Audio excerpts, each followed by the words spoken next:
కార్యక్రమానికి తిరిగి స్వాగతం.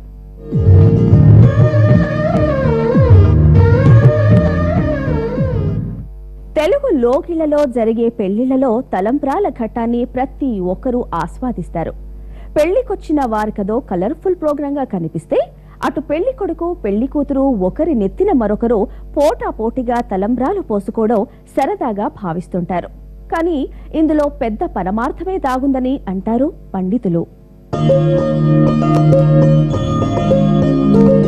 పెళ్లి కొడుకు పెళ్లి కూతురు మెడలో తాళి కట్టిన తర్వాత మొదలవుతుంది తలంబ్రాల కార్యక్రమం.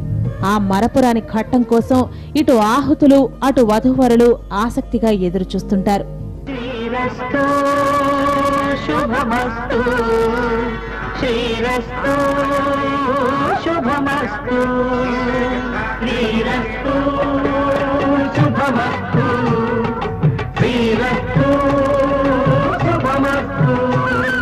శ్రీకారం చుట్టుకుంది పెళ్లి పుస్తకం, ఇక దాచుతుంది కొత్త జీవితం. శ్రీకారం చుట్టుకుంది పెళ్లి పుస్తకం, ఇక దాచుతుంది కొత్త జీవితం. శ్రీరస్తు శుభమస్తు, శ్రీరస్తు శుభమస్తు.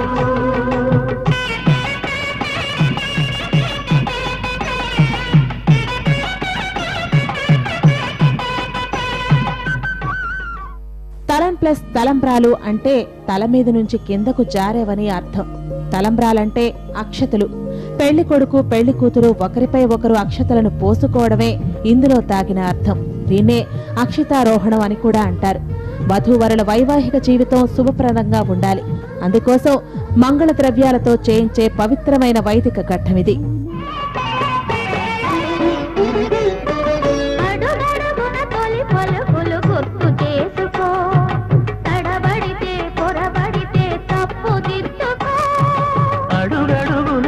పలుకులు గుర్తు చేసుకో, తడబడితే పొరబడితే తప్పు దిద్దుకో.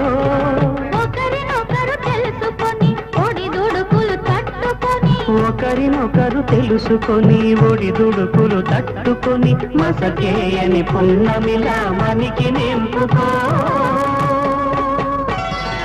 శ్రీరస్తు శుభమస్తు, శ్రీరస్తు శుభమస్తు. శ్రీకారం చుట్టుకుంది పెళ్లి పుస్తకం, ఇక దాచుతుంది కొత్త జీవితం. పసుపు, బియ్యం, ఆవు నెయ్యి, ఆవు పాలు కలిపి ఈ తలంబ్రాలను తయారు చేస్తారు. కన్యాదానం చేస్తున్నవాడు అగ్ని, తదాస్తు పలికేవాడు వాయువు, దంపతులు బాగున్నారని దీవించేవాడు చంద్రుడు, ఇవన్నీ నిజమేనని భావించి ఆనందించేవాడు సూర్యుడు. ఈ అర్థం వచ్చేలా పురోహితుడు మంత్రాలు చదువుతుండగా ఈ కార్యక్రమం జరుగుతుంది.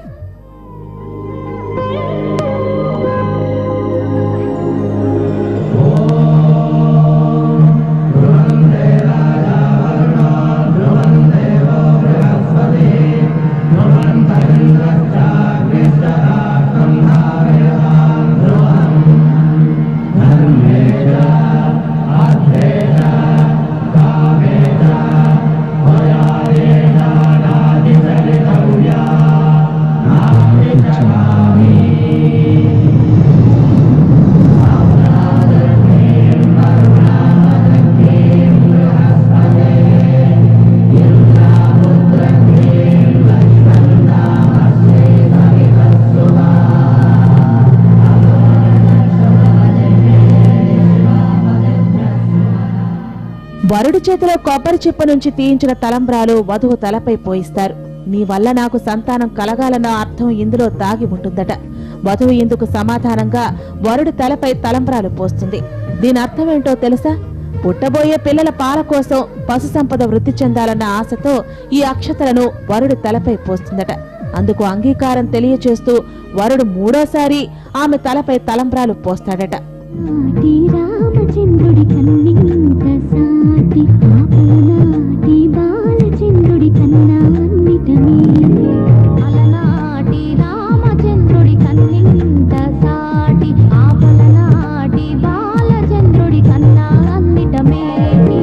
అనిపించే అరుదైన అబ్బాయికి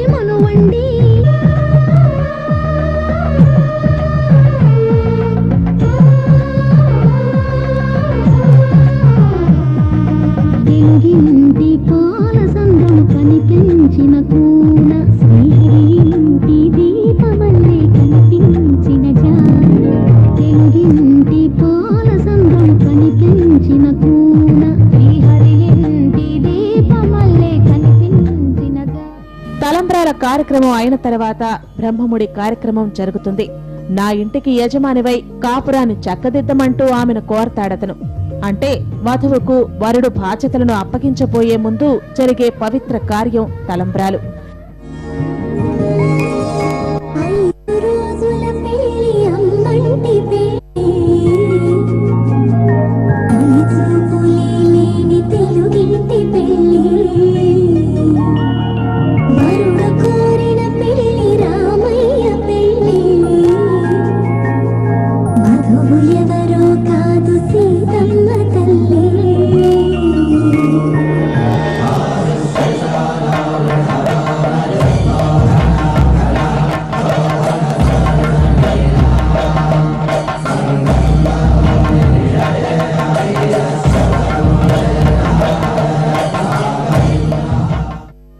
సాధారణ మనుషులు పోసుకునే తలంబ్రాల్లోనే ఇంత అర్థం దాగి ఉంటే ఇక సీతారాముల తలంబ్రాల విషయంలో ఇంకెన్ని పరమార్థాలు దాగుంటాయో.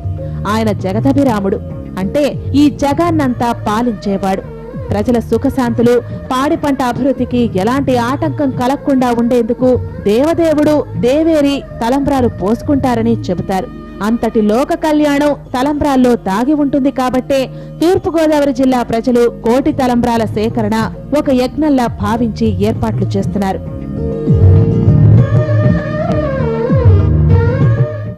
సరిగా తలంబ్రాల వెనక ఎంత పెద్ద కథ ఉందో. అందుకే భద్రాద్రి రాముడి కళ్యాణంలో భక్తులు వాటి కోసం పరితపిస్తుంటారు. ఇది తలంబ్రాలపై ప్రత్యేక కార్యక్రమం. నమస్తే.